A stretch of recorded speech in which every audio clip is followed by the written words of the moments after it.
Hi friends, welcome back. Earth rescue day prime వీడియోలో తెలుగులో కూడా స్ట్రీమింగ్ అవుతుంది. ఇదో చైనీస్ స్కైఫై యాక్షన్ ఫిలిం. దీనికి ఇంకో పేరు కూడా ఉంది, alien troopers. Run time 1 hour 30 minutes మాత్రమే ఉంది. మీ ఫ్యామిలీతో కూడా చూడొచ్చు, మసాలా సీన్స్ ఏమీలో. మరి ఈ మూవీ ఎలా ఉందో తెలుసుకునే ముందు ఇలాంటి తెలుగు డబ్బింగ్ మూవీ రివ్యూస్ కోసం మన ఛానల్ని సబ్స్క్రైబ్ చేసుకుని భయ్యా, వీడియోకి ఒక లైక్ వేయండి నచ్చితే. ముందుగా ప్లాట్ ఏంటంటే, మూవీ స్టార్టింగ్లోనే ఒక పెద్ద మాన్స్టర్ భూమిని మింగేస్తున్నట్లు కనిపిస్తుంది. అదొక ఏలియన్ అంట. దాని దాడికి చాలామంది అయితే చస్తారు, బిల్డింగ్స్ నాశనం అయిపోతాయి. సో ఈ భూమి మీద ఉండే ప్రజలందరూ కూడా అండర్ గ్రౌండ్లోకి వెళ్ళిపోయి అక్కడ నివసిస్తుంటారు.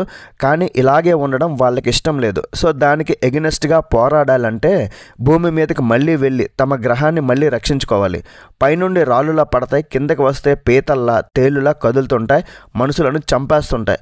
సో మరి హీరో టీం దాని బారి నుండి భూమిని రక్షించారా లేదా అన్నదే మిగతా స్టోరీ. మరి ఈ మూవీ చూసాక నాకైతే ఇలాంటివి బొచ్చుడు మూవీస్ చూసుంటాం భయ్య. ఇదేం కొత్త స్టోరీ ఏం కాదు, యూనిక్ కాన్సెప్ట్ అస్సలు కాదు. లో బడ్జెట్లో తీశారు, గ్రాఫిక్స్ అయితే దారుణంగా ఉంది, లోగా ఉంది. సో మీరు మూవీ చూస్తున్నప్పుడు లో ఎక్స్పెక్టేషన్స్తో చూడండి. నాకైతే నచ్చలేదు భయ్య.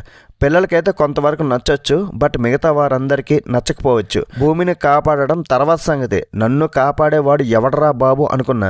ఆ యాక్టింగ్ అయితే పిచ్చ కామెడీ, దండం పెట్టాలి. ఓవర్ యాక్టింగ్ మరీ ఎక్కువైపోయింది.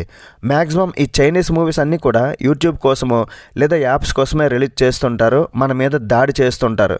గ్రాఫిక్స్ వరకు అయితే అవి ఏలియన్సా లేక కామెడీ పీస్లా, పీతలా కప్పలా తేళ్ళ లేకపోతే తాబేళ్ళ, ఏమో నాకైతే మీరే చెప్పాలి. కొన్ని మూవీస్ ఎఫర్ట్స్ బాగుంటే, స్టోరీ లైన్ బాగుంటే, ఇంట్రెస్టింగ్గా ఉంటే, గ్రాఫిక్స్ వర్క్ బాగా లేకపోయినా సరే రికమెండ్ చేశా. కానీ ఇందులో మాత్రం అన్నీ ఆర్టిఫిషియల్గానే ఉన్నాయి. టెక్నికల్గా లో క్వాలిటీలో ఉంది. తెలుగు డబ్బింగ్ అయితే యావరేజ్గా ఉంది. మూవీ రివ్యూ చేయకూడదు అనుకున్నా మన రెగ్యులర్ ఫాలోవర్ ఒకరు కామెంట్ చేశారు. సో దానికోసం చేశా. ఇంతకన్నా చెప్పడానికి ఏం లేదు, మూవీలో కూడా అంత ఏం లేదు.